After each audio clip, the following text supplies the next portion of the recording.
Are you struggling for consistency in your sim racing? Does your iRating look like a roller coaster? If so, we have good news for you. The way to get more consistent is to first understand what you're doing differently than the professionals. And VRS is the answer. With our competitive subscription, you will have the telemetry, setups, tutorials, and everything else you need to fully analyze your driving. Our data packs and the ability to compare your driving with the best in the world will show you exactly where to adjust your inputs, change your driving line, and shave seconds off of your lap times. And our powerful and precise Direct Force Pro wheelbase and precision pedals are being used by some of the world's best drivers. All these champions agree that VRS hardware is not just the best on the market, it's also priced well below the competition. So if you're looking to upgrade to direct drive and the best pedals in sim racing, VRS is your answer. If you want to get better, get faster, and make it happen sooner rather than later, you owe it to yourself to find out why so many people are switching to VRS. You'll be so glad that you did. Visit www.virtualracingschool.com and learn why the best use VRS.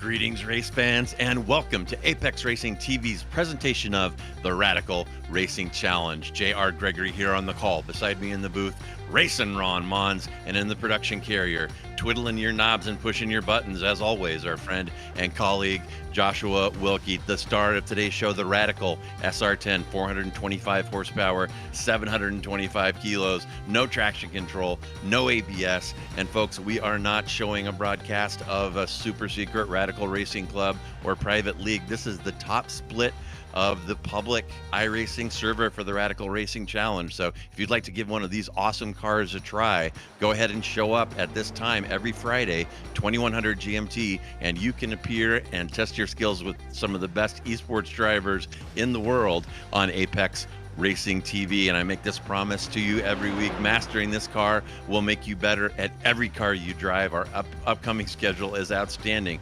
Virginia International Raceway, Brands Hatch, Mosport, Mount Panorama, and of course our season finale at the Nordschleife, the Green Hell itself. Today, though, Road Atlanta, located outside Brazelton, Georgia. First race here back in 1970 was a Can-Am event with Vic Elford on the pole, and you Porsche fans from the classic years will know that name. Over the past 50 years, Road Atlanta has played host to F5000, Camel GT, Trans Am, and the SCCA runoffs, along with a busy slate of amateur track days. Race fans will also know the current IMSA championship season wrapped up just this last weekend here at the Petit Le Mans at Michelin Raceway, Road Atlanta. Today's configuration: 2.5 miles, 4 clicks, 12 corners. Track record set all the way back in 2008 by a Peugeot LMP1 car. That was 1 minute 07.056, and that is flying. And Ron, you and I took a little spin out here prior to the broadcast today,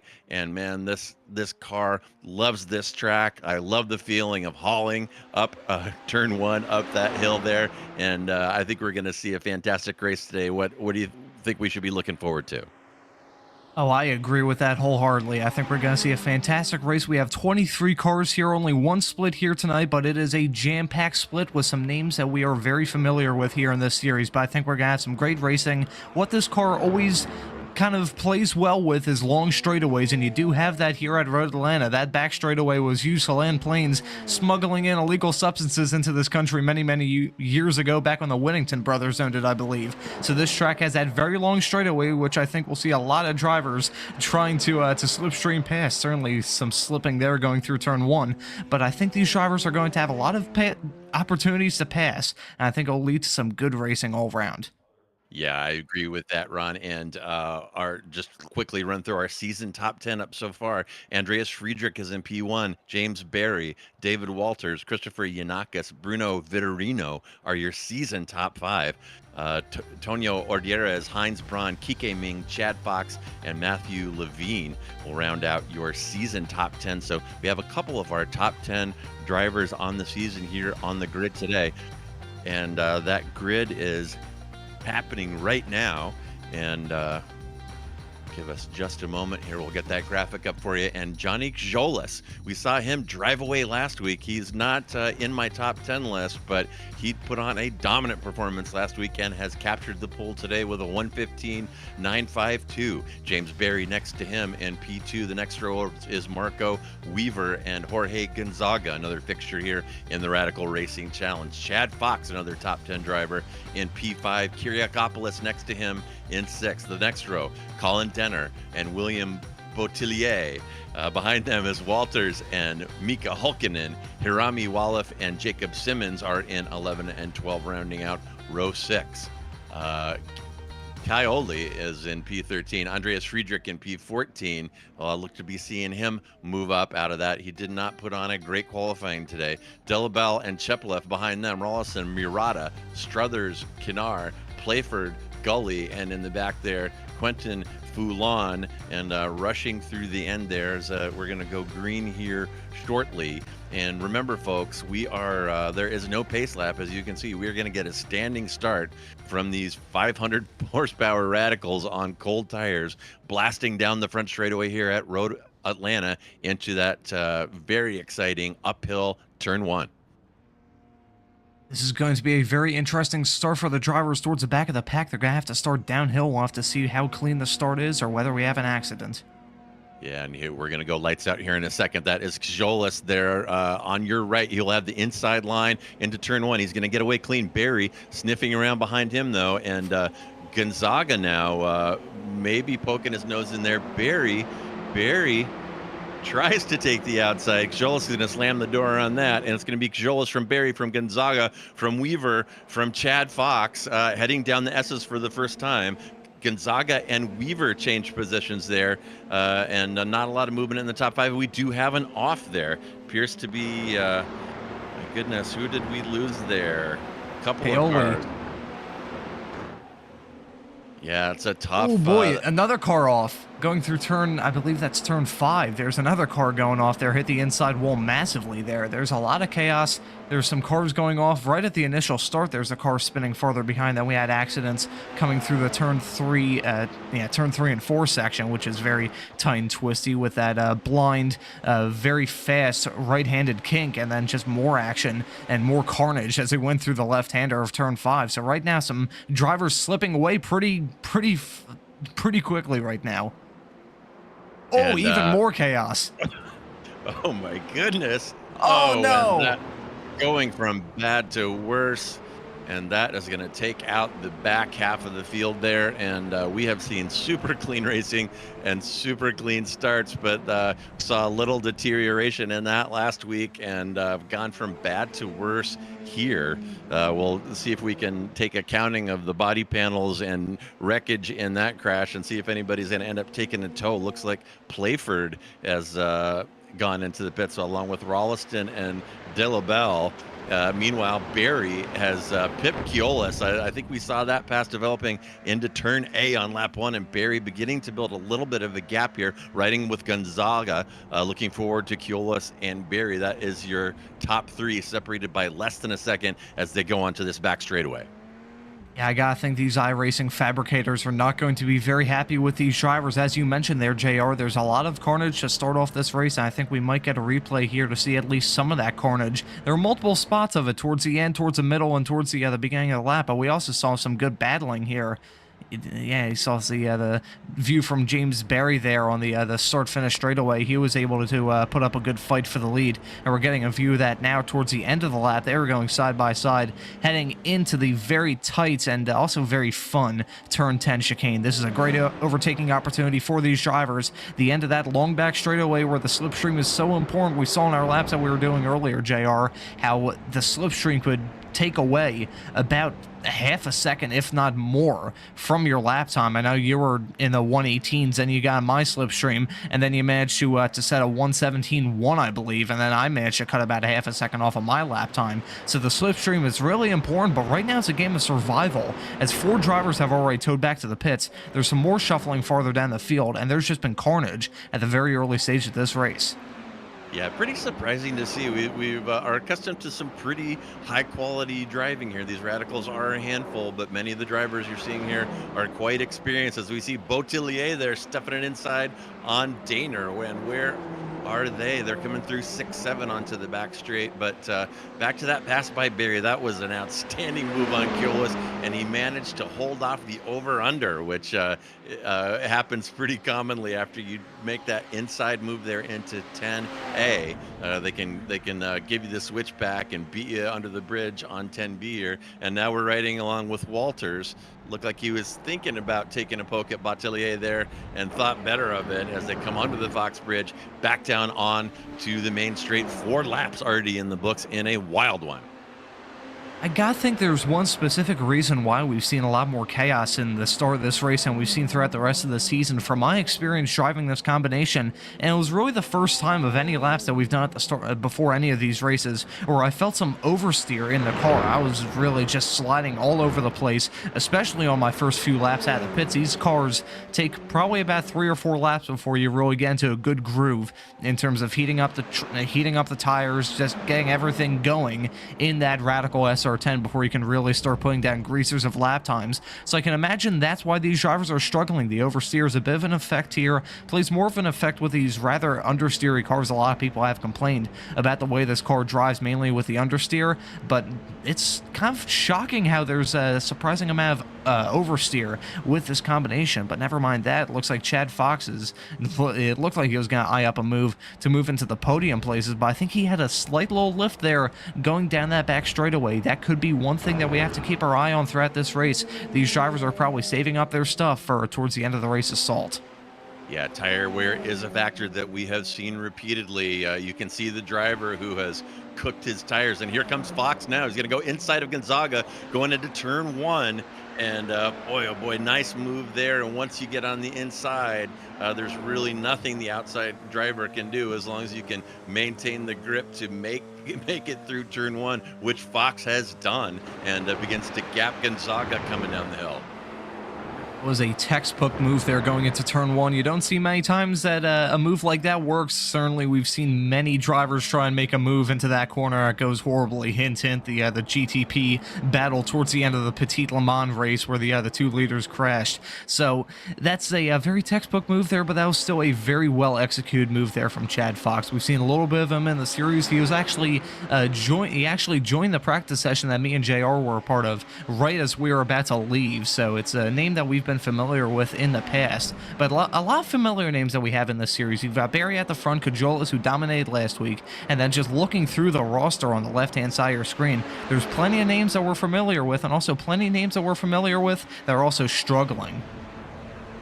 Yeah, for sure. And here is, speaking of struggles, here is Friedrich now trying to claw his way out of the basement, currently sitting at P14, which unbelievably is his qualifying position. He usually puts on much better performance in qualifying, but kind of looking ahead toward the back of the top 10, way up ahead of him on the coming into turn 1 there, and there he's getting past Shepelev.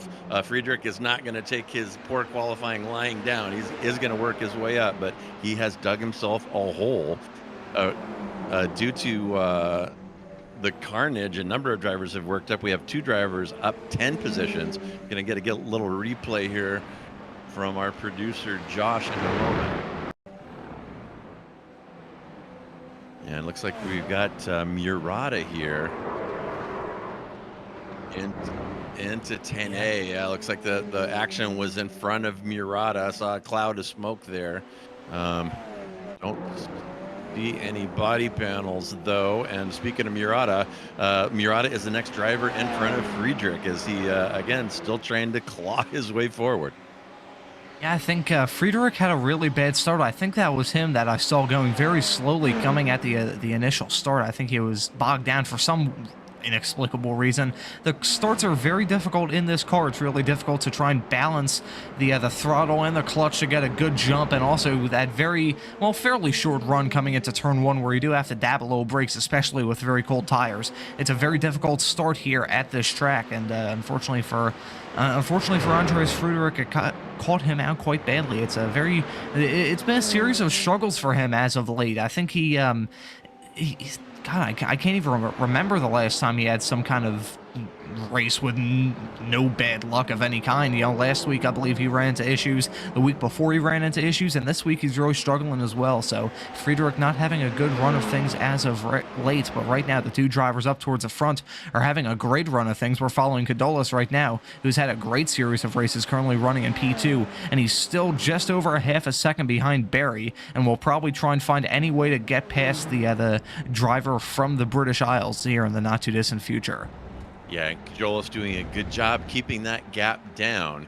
0.5 is getting right to the boundary of where you lose that draft, and Joel's wants to hang on to that. That's where you get your best passing opportunities here at Michigan Raceway Road, Atlanta. You see these top drivers are setting up for this right-hander uphill, actually in the access road there. That's where you know somebody is taking advantage of every last inch of pavement. You see him move to the far left into the access road, turn up turn 1, and folks, I got to tell you, if you've never driven one of these radicals, as I said, Ron and I took him for a spin out here today, and they are an absolute blast. Tons of grip, tons of power, and they eat up this turn 1. An absolute thrill to drive.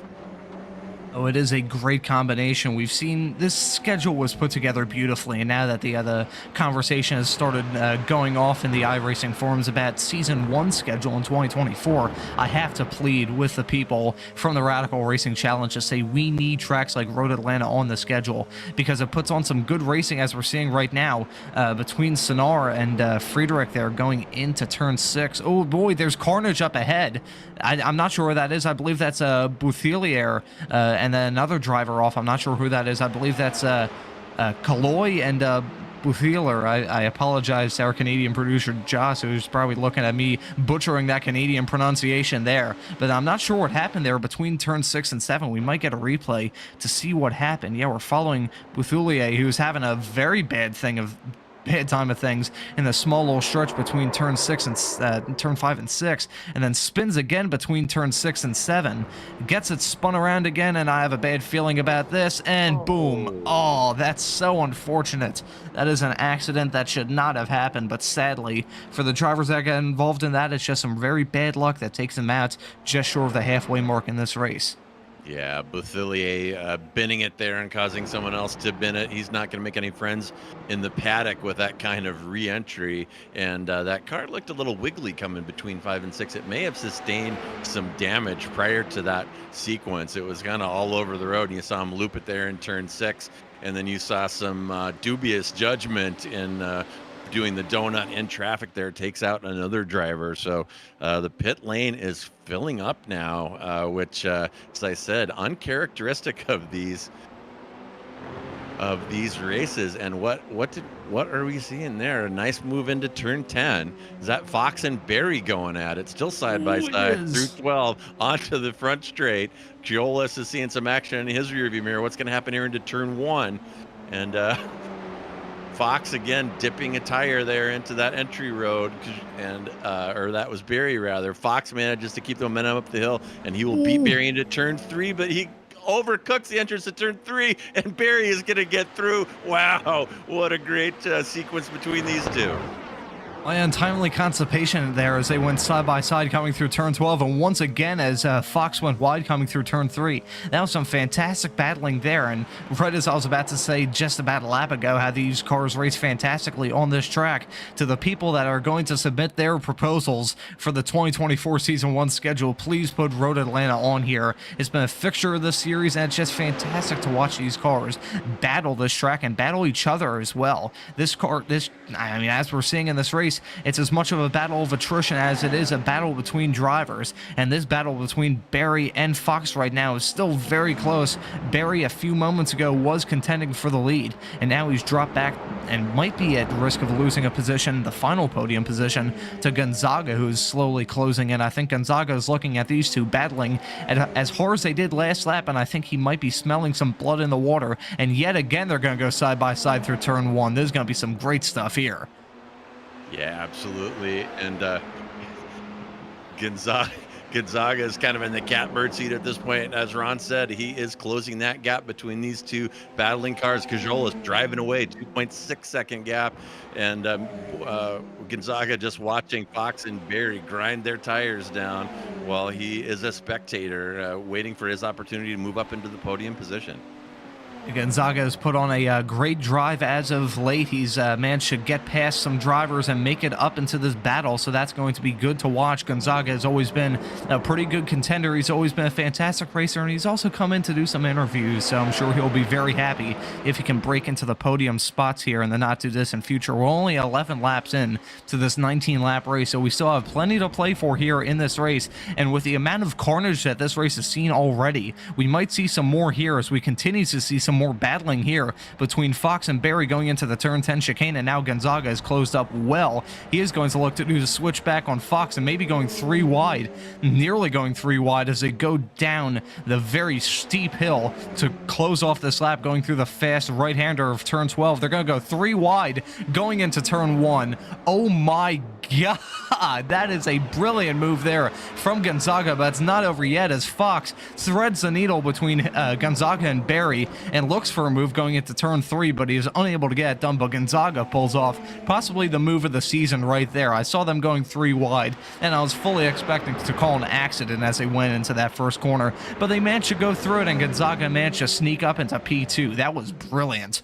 Yeah, epic move by Jorge, and as I said, he was just biding his time, licking his chops, watching these two drivers dice it in front of him and go through their tires. And when he saw that opening, on that run into 10A, Fox had a run and looked like he could get the pass made, pulled out at the end, leaving both drivers taking kind of poor lines through 10A and B. Gonzaga taking a normal line with a lot better speed through that corner, smoked them both coming through turn 12. And man, beautiful driving by everybody involved, and Gonzaga's got to feel good about pulling off that Sports Center level move. And it's still not over yet as Fox and Gonzaga go side by side coming through the final corner. That was really close. I think they nearly made contact going in there. And now Barry, it looks like Barry's going to try and go pull off the move that he got done up on last lap. It looked like he was going to try and go 3 wide and possibly go for the inside on Gonzaga there, but it's not over yet. They continue to go side by side. And now Dennis Karakopoulos right behind us joined this battle. This battle was a 2-car battle, then it became a 3-car battle, and now it's a 4-car battle. So I think this battle is going to be the one that we have to watch. Well, I said battle about 5 times in the span of about 15 seconds. That's a new record from me. But if you saw this racing action and had to commentate on it, you'd be overusing the word battle as well, because this is brilliant to watch, and these are all these drivers just giving it their all. But one thing that they're doing is cooking those Radicals tires. So I think we might see even more drivers get involved in this fight. I'm not sure who the driver is behind. I'll take a look at my live timing screen right now to see who is behind this battle right now. Right behind Dennis Karakopoulos is Denner, who we haven't seen in this series. Colin Denner is a new name here on these Apex broadcasts, but he might get involved in this battle here. He's pretty far back, but with how hard these drivers are battling and with any incidents that could happen with these 4, we could see that driver try and stake his claim in this battle as well. 3 wide again coming under the Fox Bridge. Gonzaga's going to get the best of it this time. This is nuts, folks. Cajolas, of course, has completely driven away all the action here, 2 through 5 in that battle for second place. And Kyriakopoulos, as Ron said, is now joined up and biding his time, waiting for his opportunity. With this level of racing, we're on lap 14 of 19, 5 to go. How many of these cars are going to finish? You got to wonder if this mad thrashing of these radicals is going to lead to an incident before this one's over. We'll say there's been a few drivers in this battle that have made mistakes. I was going to mention Barry, who made a mistake coming through here about 3 laps ago, but then I also saw Fox running wide coming through turn 5, clipped a little bit of the grass, which is fine on any other section of the track. It could slow you down a little bit, but a section of the track like that, which is really hard to get right in these radicals, any sort of adverse action there with the grass can play doom for you, and I think it has played doom for him. He got a little bit of grass on his tires, and that compromised his run coming through turn 7, gave him a bad run coming onto this back straightaway, and now it looks like he's going to be battling with Barry. They make contact coming through the turn 10 chicane coming through turn A, and then Barry just barely holds on to it. That was some great saving, great sawing at the wheel there to keep that car going, but that could have ended in disaster for the both of them. It sure could have. Barry bouncing off Fox there as he tries to make a move around the outside of 10B.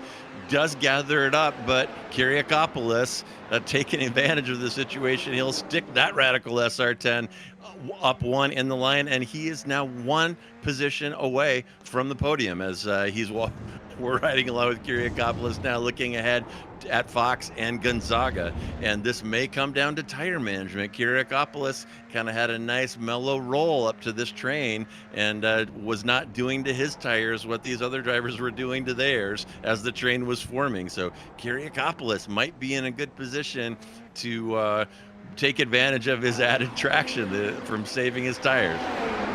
We'll say one thing is that this is spread out a little bit. You can see the gap now between Fox and Kyriakopoulos there as they go down the back straightaway. And one thing that does create is the battle will continue on with these two, but that gap will continue to grow as well as we see some battling further behind between those two behind of Barry and Kyriakopoulos. Barry gets a move done coming into the turn 10 chicane. That was a nice move there, very textbook stuff from him. But as those two continue to battle, this chance of grabbing a podium will continue to fall away from them. But right as I say that, Gonzaga and Fox continue to battle. They go side by side coming into turn 1. I'm pretty sure there hasn't been a lap in this race where these drivers haven't been going side by side. It's been some amazing stuff to watch, and even though going down that back straightaway, you saw there's probably about a 10 car length gap in this battle, they have closed up quite well as they went side by side coming through the first few corners.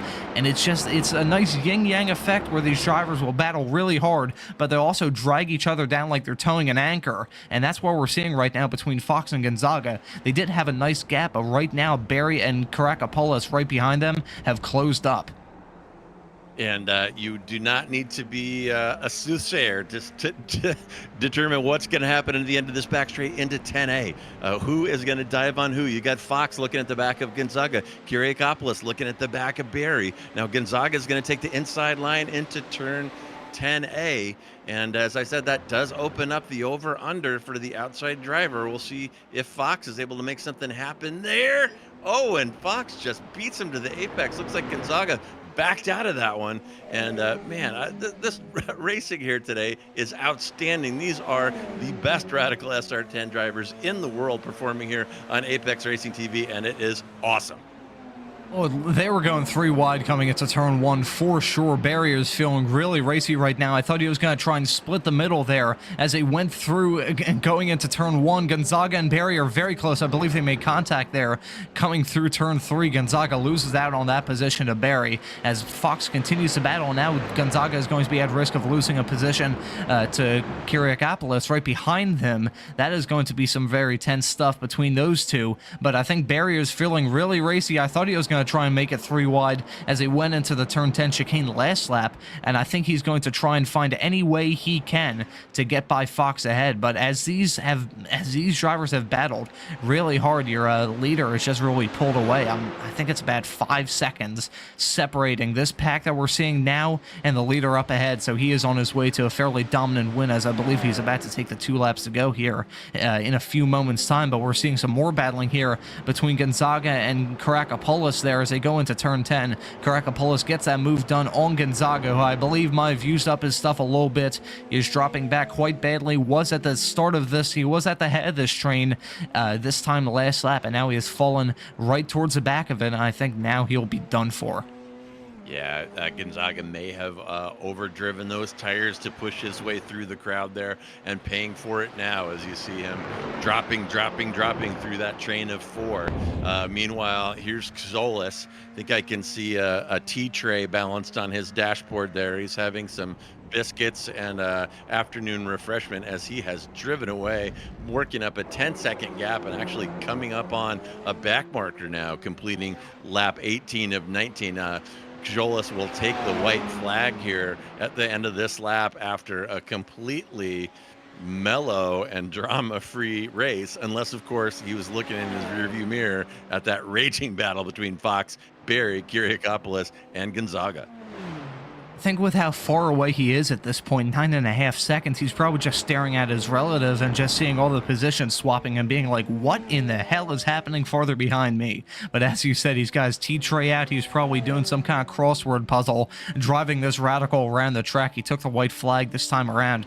He'll have only about a few miles left to close out a very dominant performance here.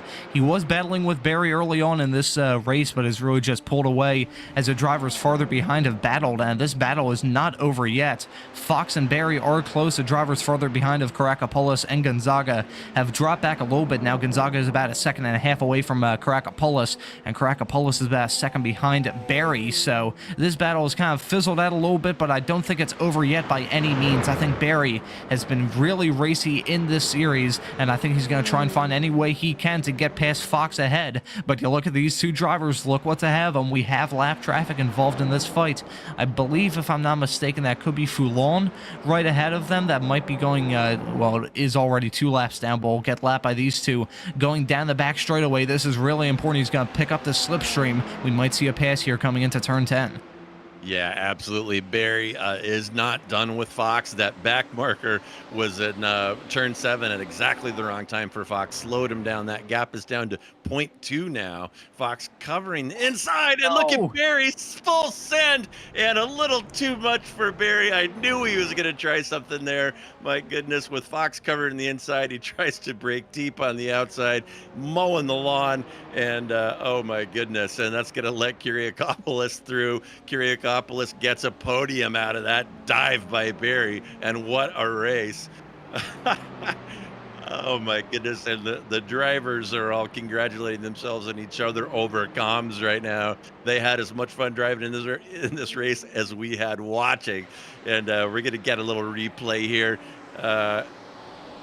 of the final action. That's a back marker there on the right. That's Fox in front. That's Barry in the multicolored car, tries to stuff it down the inside, ends up in the grass.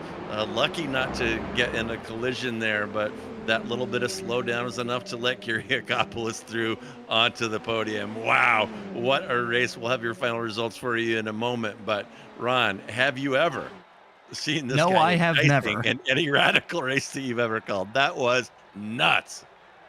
No, I have never. That was balls to the wall action from lap 1 all the way through to the checkered flag on lap 19. That was brilliant to watch, and even though the move didn't work off for Barry, that was still brilliant to watch him just go for the complete send coming into the turn 10 chicane. That was amazing to watch. That was really close to contact between those two, and it works out for Karakopoulos, who breaks onto the podium. So that was just action-packed from start to finish. Even though the leader was pulling away, that was still brilliant to watch, and I hope the people watching at home enjoyed as much as we did.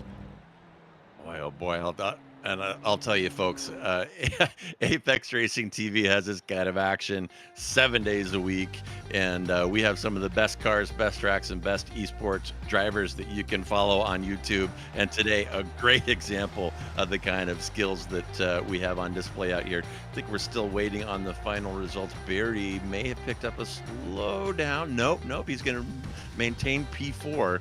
Sometimes when you take that shortcut through the grass approaching the Fox Bridge, you end up with a slowdown penalty for iRacing, but did not happen for Barry. So there is your final results. There are your final results for those of you who are grammatically correct. Johnny Jolis has driven away, as we discussed, P1. Chad Fox will take P2, USA there for Chad. P3, Dennis Kyriakopoulos, the man with many pronunciations of his last name. James Berry will be in P4. Gonzaga, P5. Colin Dennert, quietly, ends up in P6, one up from his qualifying position. Andreas Friedrich put in a good drive. He moved up 7 from his qualifying position to finish in P7. Struthers, the hard charger, moved up 11 positions, followed by Walters.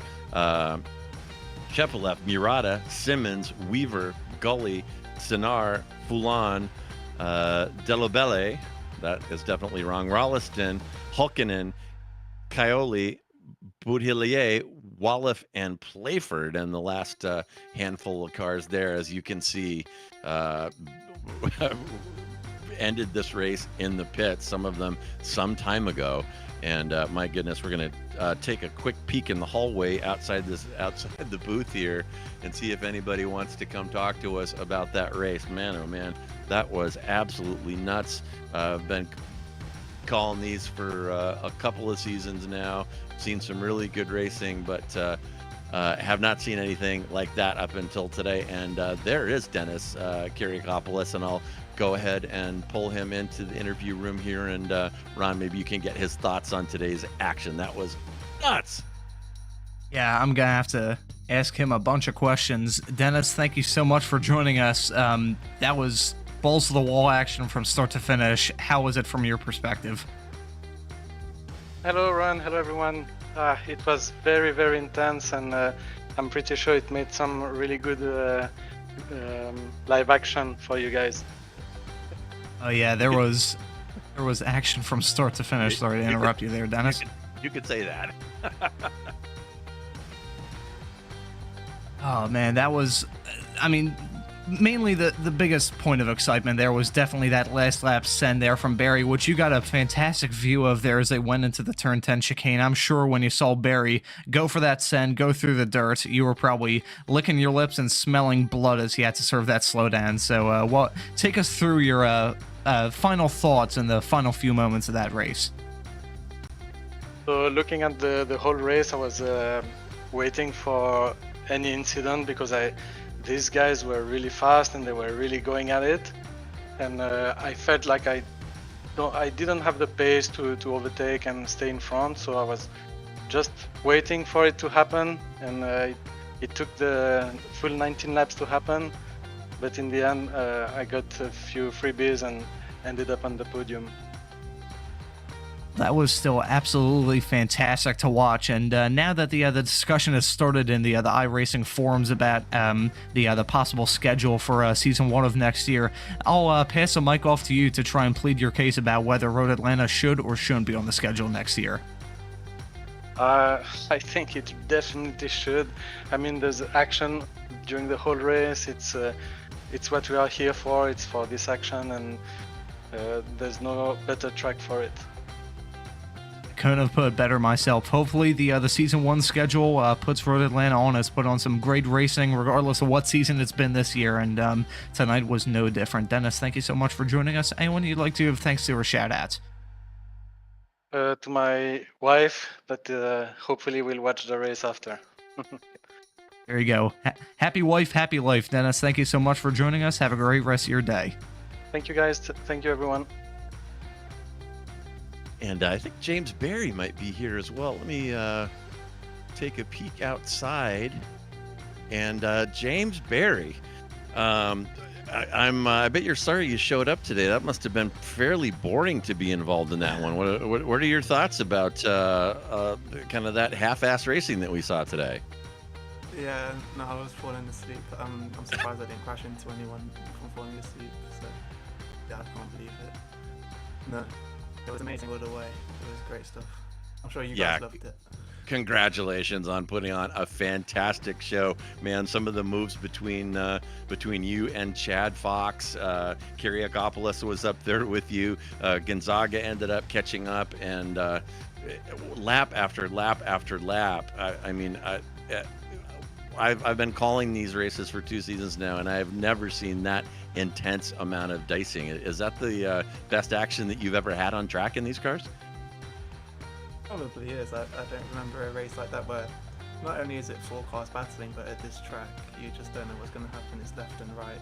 Like, you're always switching sides, switching positions.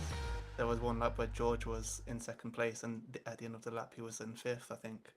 Yeah, it was mental. Yeah, toward the end, it looked like Gonzaga was running out of tires a little bit there. And so tell us about that final send on the last lap. You kind of were in a good position. That back marker held up Fox and closed that gap, and you had the inside coming down into 10A, but not quite enough brakes to get that move done. What was going through your mind when you were eyeballing that opening that you had there?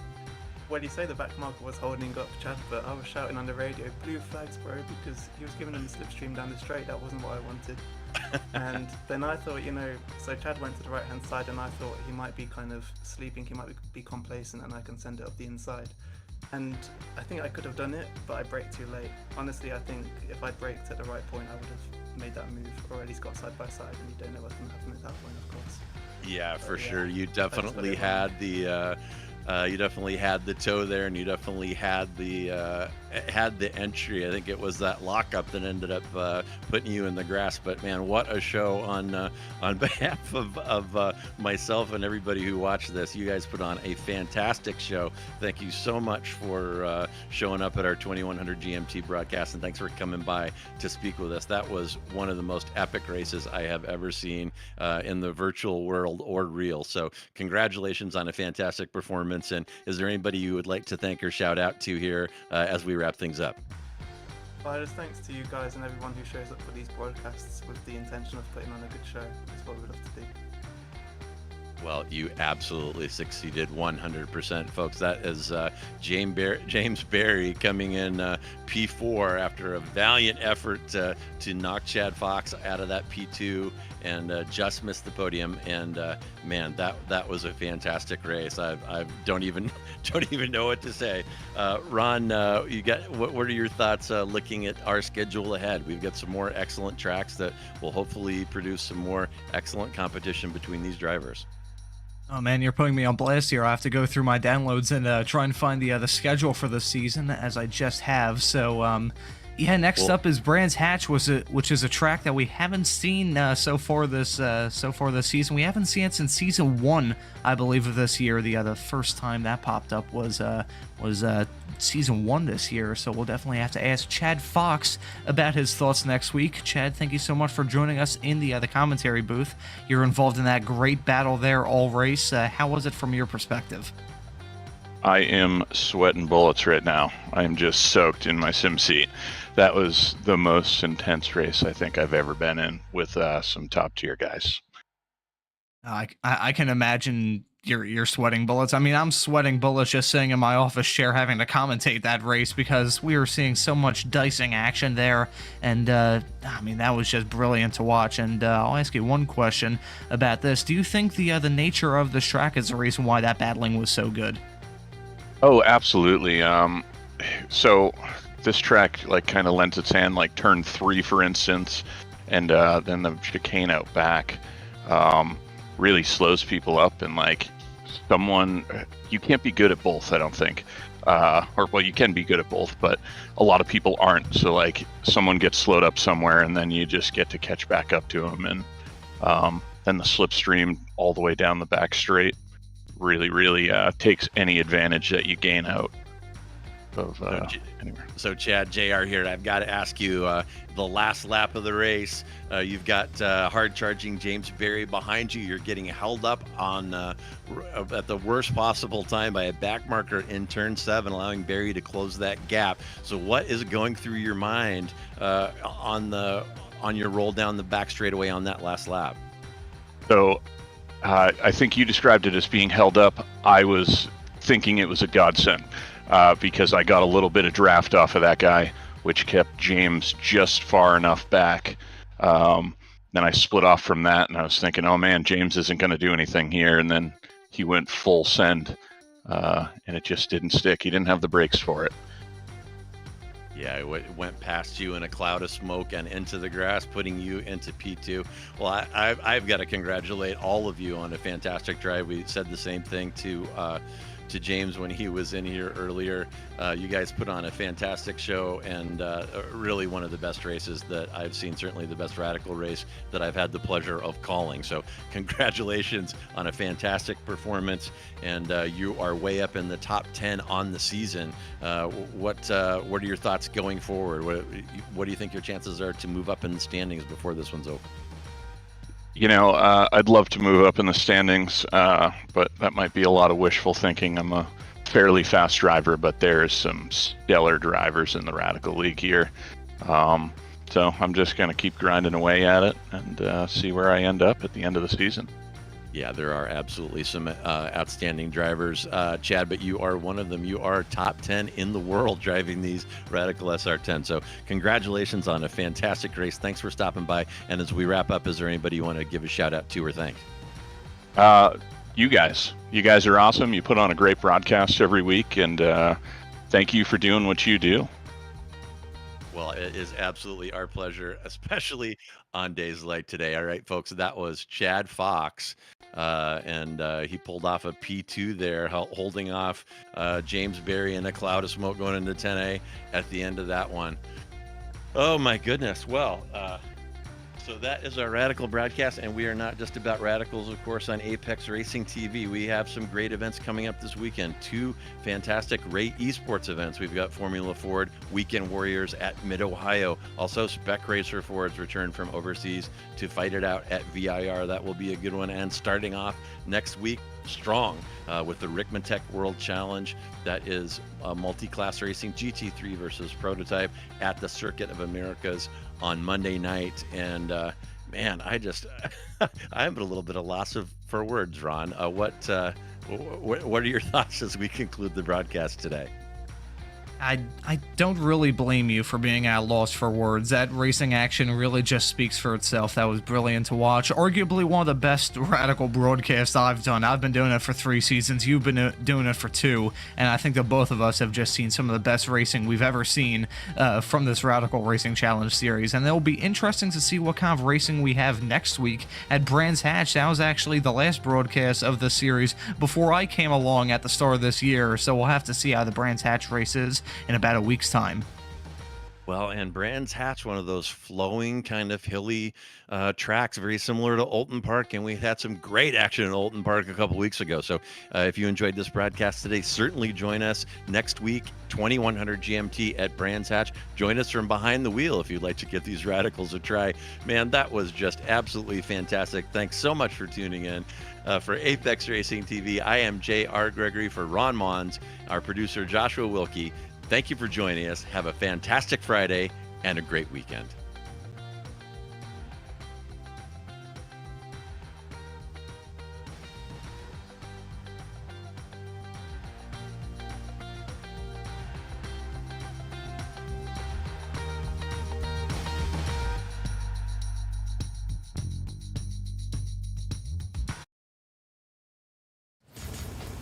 Are you struggling for consistency in your sim racing? Does your iRating look like a roller coaster? If so, we have good news for you. The way to get more consistent is to first understand what you're doing differently than the professionals. And VRS is the answer. With our competitive subscription, you will have the telemetry, setups, tutorials, and everything else you need to fully analyze your driving. Our data packs and the ability to compare your driving with the best in the world will show you exactly where to adjust your inputs, change your driving line, and shave seconds off of your lap times. And our powerful and precise Direct Force Pro wheelbase and precision pedals are being used by some of the world's best drivers. All these champions agree that VRS hardware is not just the best on the market, it's also priced well below the competition. So if you're looking to upgrade to direct drive and the best pedals in sim racing, VRS is your answer. If you want to get better, get faster,